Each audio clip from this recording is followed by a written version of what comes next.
I'm Nick Westergaard, and this is On Brand, helping you tell your story. My guest this week is Todd Bracher. A lot of folks are in their swim lane and they don't understand if they make certain changes, how that affects what's happening 5 lanes over. Therefore, this contextual approach, it's really understanding if I pull a lever here, it's going to affect something over there. And so it's really putting all the cards on the table, all the stakeholders in the same room, because the design is kind of the easy part. Well, the execution is kind of the easy part. It's preparing to understand what we're making and how it relates to every aspect of the business. That's really the effort.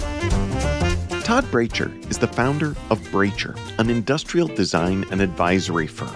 With over 25 years of experience, Todd integrates design, science, and business to drive sustained growth. He has launched over 200 products, secured 24 patents, and a 3-time International Designer of the Year recipient. Known for guiding strategic differentiation and navigating disruption, Todd is a sought-after advisor for top brands and startups. In 2022, he launched Betterlab to champion science-based design. Residing in New York, Todd is a dedicated father committing to making a positive impact. My interview with Todd Bracher is coming right up. But first, my dad works in B2B marketing, but I never really knew what that meant. Then one day my dad came by my school for career day and told everyone in my class he was a big ROAS man. Then he just kept saying things like, the bigger the ROAS, the better, over and over. My friends still laugh at me to this day. I think it means calculating a return on ad spend. One thing's for sure, I'll be known as the ROAS man's kid for the rest of my days. Why couldn't you just be a fireman or a lawyer? Why? You ruined my life, Dad. Not everyone gets B2B, but LinkedIn has the people who do. And with ads on LinkedIn, you'll be able to reach people based on job title, industry, likelihood to buy, and more. Start converting your B2B audience into high-quality leads today. We'll even give you a $100 credit on your next ad campaign. Go to linkedin.com/MPN to claim your credit. That's linkedin.com/MPN. Terms and conditions apply. LinkedIn, the place to be, to be. Imagine what's possible when learning doesn't get in the way of life. At Capella University, our game-changing FlexPath learning format lets you set your own deadlines so you can learn at a time and pace that works for you. It's an education you can tailor to your schedule. That means you don't have to put your life on hold to pursue your professional goals. Instead, enjoy learning your way and earn your degree without missing a beat. A different future is closer than you think with Capella University. Learn more at capella.edu. Todd Bracher, welcome to On Brand. Thank you, Nick. It's great to be here. I appreciate it. We were chatting before I hit record, and you talked about the audience, and I said that, with On Brand, we're talking to a lot of brand builders and marketers, and the label that I used that I sort of feel as, a primary archetype of the audience being myself, would be design adjacent. And it got me thinking about this relationship. I assume there's some sort of a Venn diagram when it comes to brand and design, but as someone that is probably based on the design side of that Venn diagram, how do you see that overlap? Or is there one? I think it's a great question. I don't know. I think there is certainly an overlap. What went through my mind as you said this was, I think maybe the physical manifestation, so the industrial design is perhaps the physical manifestation of the brand. And but I'd also at the same time, if you take Apple computers maybe as the most common example since the dawn of time, if you can tell a product when it's not designed, let's say, with their DNA, that it's essentially off-brand, and which they don't do at all, at least not very often. So you can somehow, I can definitely hang my hat on the notion that brand and physical or industrial design are absolutely linked. There's no question about it. Yeah. And as I think about kind of the organizations, it seems like there's definitely, a subset of, you mentioned Apple is the kind of obvious go-to to point to of a design forward brand. And in your work, you've worked with several organizations that I would think of in the same way, whether it's 3M or Herman Miller. But Hmm. there are some surprising brands that you've worked with, like Bank of America, like New York City. Hmm. So is is design something that is accessible to everyone, or are there design brands out there? It's both for sure. I do believe it's accessible to by everyone and to everyone, and at least it should be. Certainly, there are operators that don't make it accessible by intention, but I believe the work we do must be. And how I look at design specifically, I know even as you mentioned, Bank of America or 3M, again, two sort of polar opposites in a way. One is a innovation, engineering, science-based company, and the other is clearly a retail type experience bank. So very, very different animals, but where the common thread there is for design is how does leveraging design really address their need? Like, what problem are we actually trying to solve? And as the designer, I think it's on our parts not to put necessarily my opinions forward or my DNA forward. It's really to understand the container I'm working within and to make sure that I'm delivering which, however, best represents them.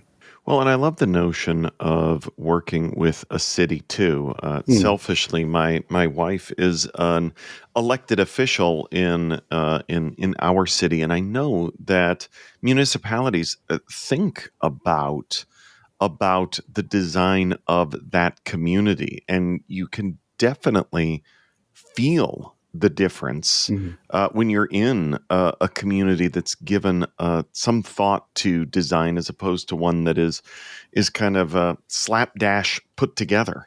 Certainly. I mean, again, another kind of probably overused example is the Haussmannian or Haussmann's designs as an urban planner in Paris, and is known to have created a very efficient, a very successful plan, which is known as is now, of course, Paris. But this is not by accident. It's very clearly a systems approach to how to solve this problem of these rapidly expanding cities. So, and again, design for me, that's the beauty of it. Ultimately, is it's not about making a chair. It's not about making a lamp or an airplane. At this point, it can be absolutely anything. It could be a systems. Could be. We do a lot of change management and like team design. So design really could take different forms, but I think the ultimate red thread, as I touched on earlier, is really what problem are we solving. So if it's a team-related or organizational problem, we'll call it, that can be solved through design, then there you are. And if it's a physical problem, then there's that. So I think it's very flexible. I often get asked, what would be a dream project? And I kind of half jokingly say this would be to design a birthday cake. And I think because there's something really curious about this. I don't know how many designers are sitting there trying to see what problems there are with the creation of a birthday cake. And I sort of say it half jokingly, but again, that can apply to absolutely anything. And I'd be curious to see what outcomes occur when you apply it to things that are not so commonly applied to. So, as listeners of the show know, I love to think and overthink the words that we use. But you talk about all of the things as you just said. If you're talking about a product, an airplane, a physical space, you can apply design to that. If you're talking Mhm. about teams, if you're talking about an organization, is there a foundational design definition that guides your work regardless of the form it takes? Absolutely. There's a way that I look at design, and I don't know if it's, boy, I honestly don't know if it's where I came from. I think it's more just how I'm wired, but I call it design in context. So specifically, the notion that, and the best way I sort of create an analogy is if I took you to a park, and we're walking there, and I say, "Look at this tree here. What do you think of this tree?" I don't think, I could be wrong, but I don't think you will say this tree has too many leaves, or it's not really the right green, or don't you think it's a little too tall? And I don't think you criticize or critique a tree the same way you might the new Ford or the new the new car that might have just showed up, which is due to the fact that a tree is a result of an ecosystem. It's a result of its context. So it's dependent on how much rainfall it's had, sunlight, its climate, invasive species, etc. Like, you can make a very long list. It's in fact infinite when it's considering nature. And that is what governs the tree. That's what creates what the thing is. And we relate to it because we are also a result of the same context. And so with my work, I try to define the context. We design the ecosystem, and the result, or we'll call it the tree, is inevitable at that point. And there's no questions as to why it's this way or this shape. It's clear why, because it's related to these other governors that we've accounted for. And that's really what the red thread for my work. It's this idea of design and context. Well, you were very polite in saying you can't remember where it initially came from, but you did literally write the book, Design in Context. And I wonder about the kind of dual challenges. You talk about what's the vessel, what's the vehicle, and a book is a delivery system for ideas. But I would imagine when your topic is design, and specifically the title is Design in Context, were you finding yourself in meta conversations with yourself on the context of the book itself?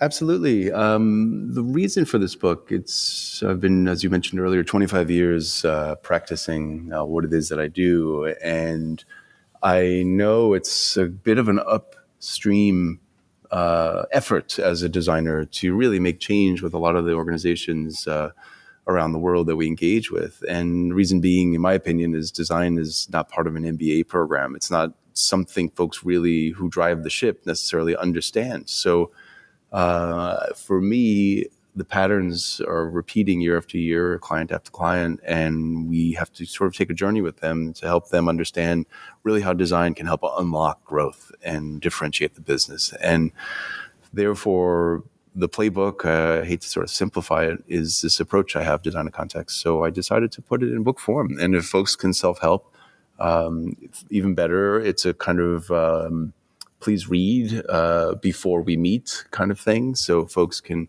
get a grasp of how I think.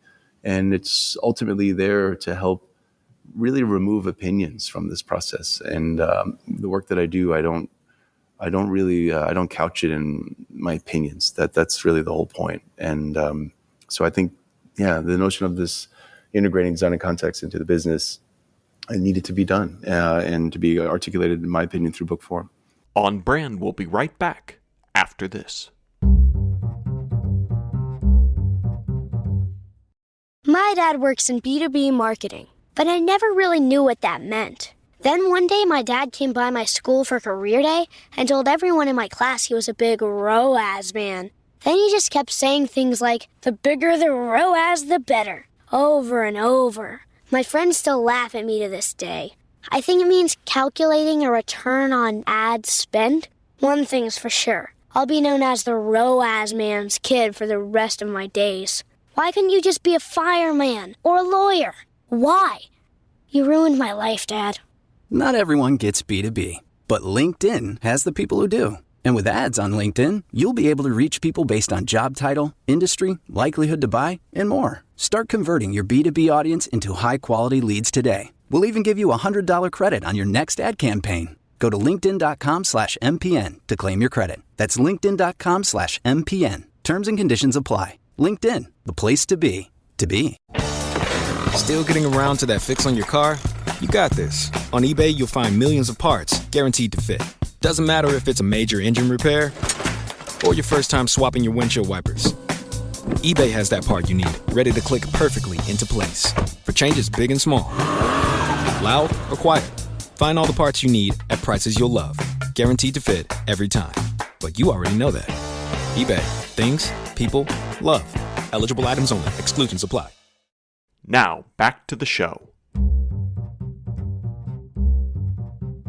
So, when we talk about integrating design into business, it makes me think of, and I wanted to get your take. Are we talking about something else here when we get to that label of design thinking? Hmm. Yeah, I think it's a little bit of the next generation of design thinking. It's definitely linked to it. Having said that, mine goes further, and again, I think it's sort of funny because it feels maybe a little bit imposter syndrome, but the notion that I enter an organization and I'm there to help, and I see the problems they're having and the challenges they're having. So I work very cross-functionally, and design thinking doesn't really extend beyond the scope of design, in my opinion. And whereas design and context really broadens it, and it looks at the entire organization itself, the ecosystem of it, and the limitations of it, the market, the trends that are out there, the human factors. It starts to go, just really tries to account, as the tree does, the millions of things that influence the tree. This design and context really goes further. And I think that's really the difference. And when I say this idea of imposter syndrome, because I think a lot of it is common sense. And when you are a free operator, free roaming operator within an organization, as I often am as an external designer, I'm able to really speak the truth, connect dots, deal with things that the organizational structures kind of inhibit, the siloing of things. And so design and context really helps break down those limitations. I want to come back to what you just said about so much of it being common sense, because that really rings true. But how is it that we miss so many of these points, and what is it about design and context that helps us to surface that? That's a great question. I think the reason being is a lot of folks are in their swim lane, and they don't really have eyes on 5 lanes over. And they don't understand if they make certain changes, how that affects what's happening 5 lanes over. And therefore, this contextual approach, it's really understanding if I pull a lever here, it's going to affect something over there. And so it's really putting all the cards on the table, all the stakeholders on the same room, and putting all the governors, as I like to call it, in place before we set sail, because the design is kind of the easy part. Well, let's say the execution is kind of the easy part. It's preparing to understand what we're making and how it relates to every aspect of the business. That's really the effort. So when you talked about some of the limitations too with design thinking being confined to just the design of something, and when we look at the ongoing nature of our work, the living, breathing aspect of things, you talk about creating a design-centric culture in an organization. What does that look like? Yeah, and I think it goes back to this idea of cross functions. And so design centric doesn't necessarily mean everyone's a designer. That's certainly not the case. I think it's the understanding that design is not to be deployed at the tail end of a process. It's not just to paint it red and make it look good and make sure that it's photographed well. That's not at all the way I look at design. So design centric means the design effort or the manifestation, the physical manifestation, be it a service or a product, it's really there to help translate the business objectives to the end user's real needs, if that makes sense. And so if we all can align to that goal, then we're all addressing a very design-centric approach. And it's very much about your contribution aligns to this, and to me, that's again this contextual approach that affords that type of thinking. So you talk also or work as an advisor to startups, and I think when you're at that, very early, blank page state in developing something. There's a school of thought that can categorize things like design, and I think as defined by your last point on paint it red, if your thinking around design is limited to paint it red, it often does get saved for later. But you talk a lot about, in addition to advising startups, why there are really some powerful outcomes tied to innovative design when it comes to mergers, acquisitions, and more. There's a lot there. I mean, to touch on the mergers, acquisitions, I mean, someone such as myself who understands patents and IP, we take a look at really the value of what these things are. And very often, I mean, I have 100 examples of we've seen high value IP essentially sitting there dormant, and whereas we can breathe life to it and therefore increase its value. And that to me is extremely interesting as a space, because I have this hypothesis that a lot of the world's problems have been solved. They're just living as a piece of paper, essentially, and on a desk. And a lot of the folks that invent these solutions, scientists, researchers, don't have the means to bring them to the world. And a lot of the business folks don't have the understanding of their true value, because they're not on my side of things, or the researchers either. So it's what they're motivated on. And so there's a lot left on the table, in my opinion. And with regards to, I mean, one example separately in terms of working with startups that I think is very interesting to share is a business called Timeshifter. Timeshifter is a circadian science business. I've been working with them for many years, and one of their verticals is jet lag. And they asked me to create basically a pair of glasses that'll help with compliance. So you can use the app without glasses, or you can use a pair of basically optimized sunglasses that really help with the effect of jet lag. And we were developing traditional, framed glasses with lenses and coatings and this whole thing. And knowing they're not a glasses company, they're a circadian science company. But in any event, we were moving along, and I looked at him and I said, "What really is the problem we're trying to solve?" And he says, "Compliance. We just want folks that really want to get 100% out of this circadian shift to use glasses or a way to mitigate light exposure." I said, "Well, then what if we just did that? And you're not in the glasses business, you're in the light mitigation business." So we created a very simple, if you've seen these glasses that you might get after, let's say, a cataract surgery, they're kind of roll up. They look like the old film out of the little canister of film, and they roll up. They grab onto your face. They cost 30 cents or so, and they're given to you as a patient, outpatient, after a quick cataract surgery, and they help you just sort of block light as you get home or wherever it may be. And we've created that, and with an optimized recipe for mitigating their spectrum of light. And it costs pennies for folks, and we can give them away. And so they get the compliance without having to invest in tooling of glasses and inventory and shipping and all this stuff. And so we met their need with a very simple solution. And that's, I think, really the beauty of design in the front end as opposed to the back end. If it was the back end, we would have made just glasses. I love that, and a great story and an example, bringing it to life as well. So I would not be a podcast host in the year of our Lord 2025 if I did not ask you for the impact of AI on all of this design centricity that you're talking about. So as of today, because as we know, by the time we hang up this phone call, it'll be vastly different. It's going so quickly. As of today, as of 10 minutes ago, from my perspective, and of course it will change, it's so far has mostly just helped things go faster. It's really helped from help process thinking a lot faster. So it has not replaced anyone on my side of things. It hasn't done any of the work that any of us would have done. It hasn't gone that far at all. Not yet. Give it a week. But right now, it is just definitely created absolute light speed. We're able to move as fast as we think. And that, to me, is incredibly transformative.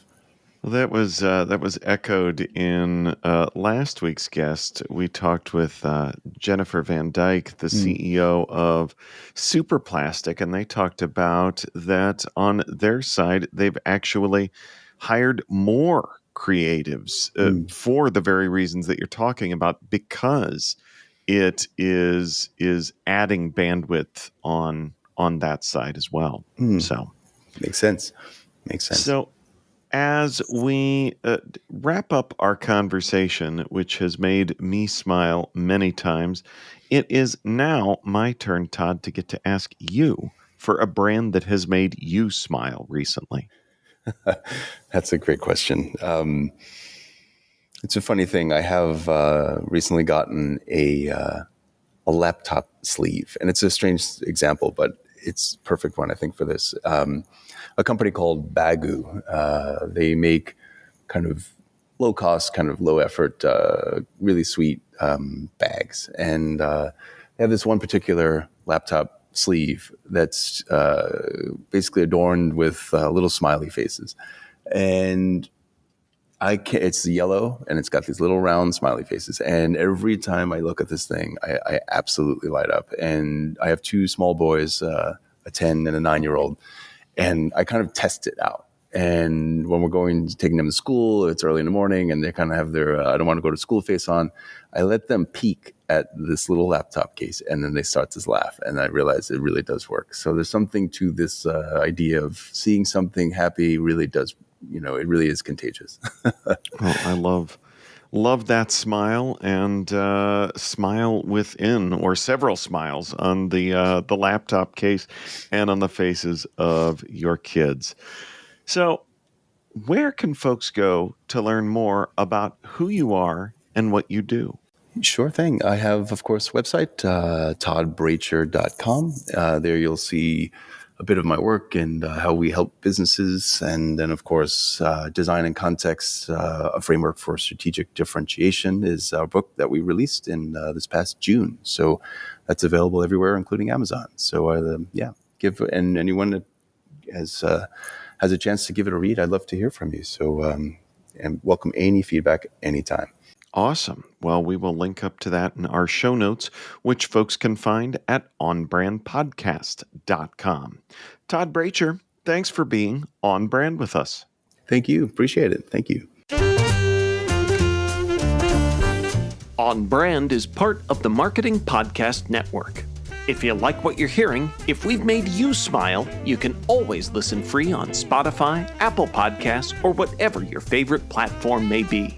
And please take a moment and rate and review the podcast to help others find the show. Until next week, I'm Nick Westergaard, and I'll see you on the internet.